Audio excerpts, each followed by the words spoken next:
విజయభారతి ఈరోజు నేను క్యారెట్ వేరుశనగ పిక్కలు ఫ్రై చేశానండి. ఇది చాలా మంచి రెసిపీ అండి, బాగుంటుంది.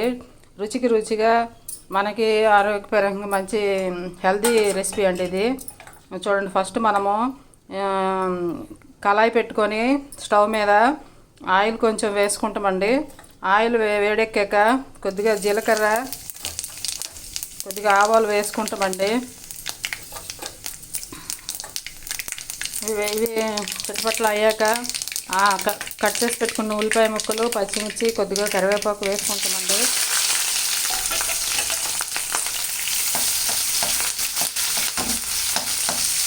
ఇవి బాగా వేగాక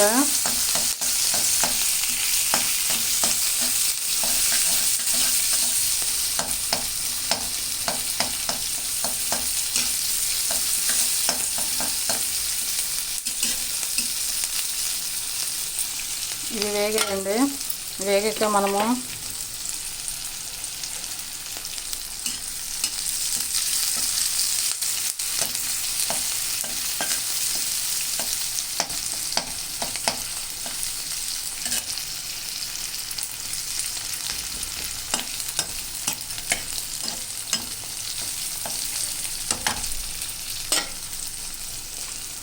ఇప్పుడు మనమండి ఈ వేరుశనగ గుడ్లు ఉన్నాయి కదండి, ఈ వేరుశనగ పిక్కలేమో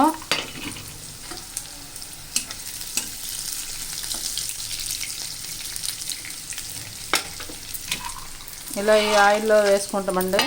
ఇవి కూడా బాగా వేగాలండి. కొంచెం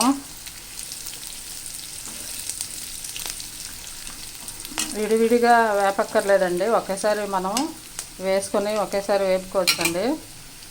బాగానే వేగిపోతాయి.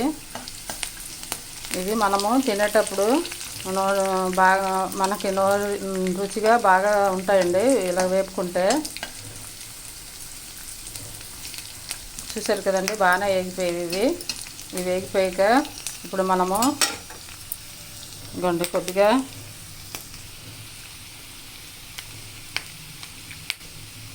ఉడకబెట్టుకున్న క్యారెట్ కట్ చేసి ఉడకబెట్టుకున్నానండి, కొద్దిగా హాఫ్ బాయిల్డ్గా. ఈ ఉడకబెట్టిన క్యారెట్ని వీటిలో కలుపుకుంటామండి. వీటిలో వేసుకొని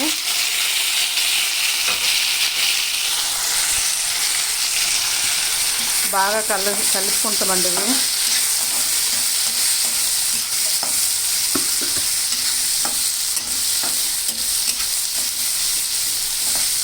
చూసారు కదండి, బాగా కలుపుకున్నాక కొద్దిగా ఉప్పు వేసుకుంటామండి. ఫస్ట్ ఉప్పు వేసుకొని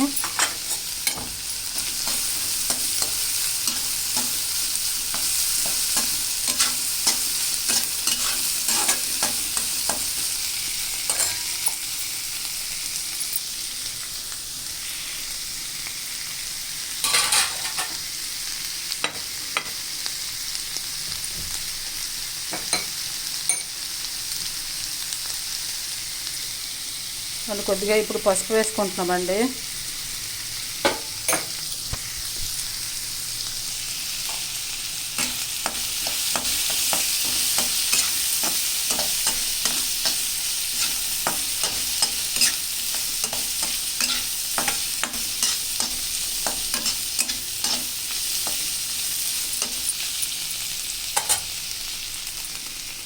వేగింది కదండి బాగా. ఇప్పుడు మనం కొంచెం గరం మసాలా పౌడర్ వేసుకుంటున్నామండి. ధనియాలు అన్నీ కలిపి నేను పౌడర్ చేసుకుంటానండి. జీలకర్ర, ధనియాలు, కొంచెం గరం మసాలాలు, ఆ పౌడర్ వేసుకున్నానండి. వేసుకొని బాగా చల్లపోయి బాగా ఫ్రై అయిపోయాక తీసి సర్వ్ చేసుకుంటామండి. ఇది కూడా రైస్లోకి, చపాతీలోకి తినొచ్చండి. చాలా బాగుంటుంది, మంచి హెల్తీ రెసిపీ అండి.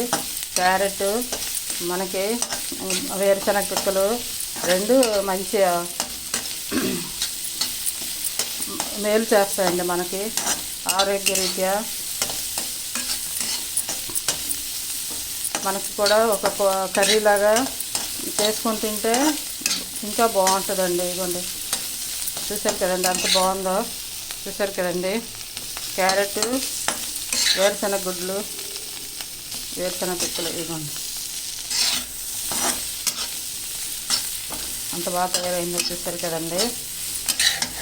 చూసారు కదండి. ఇప్పుడు మనము ప్లేట్లోకి సర్వ్ చేసుకుంటున్నామండి. చూసారు కదా.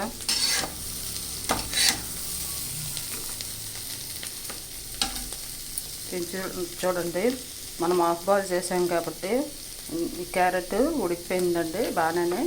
మరి మనము ఈ వేరుశనగగుడ్లు కూడా చూడండి చక్కగా వేగాయి లోపల. చాలా బాగుంటుందండి, మంచి రెసిపీ. మీరు కూడా చేసుకొని తినండి. ఓకేనండి, బాయ్ అండి. లైక్ చేయండి, షేర్ చేయండి, సబ్స్క్రైబ్ చేయండి. నేను విజయభారతి.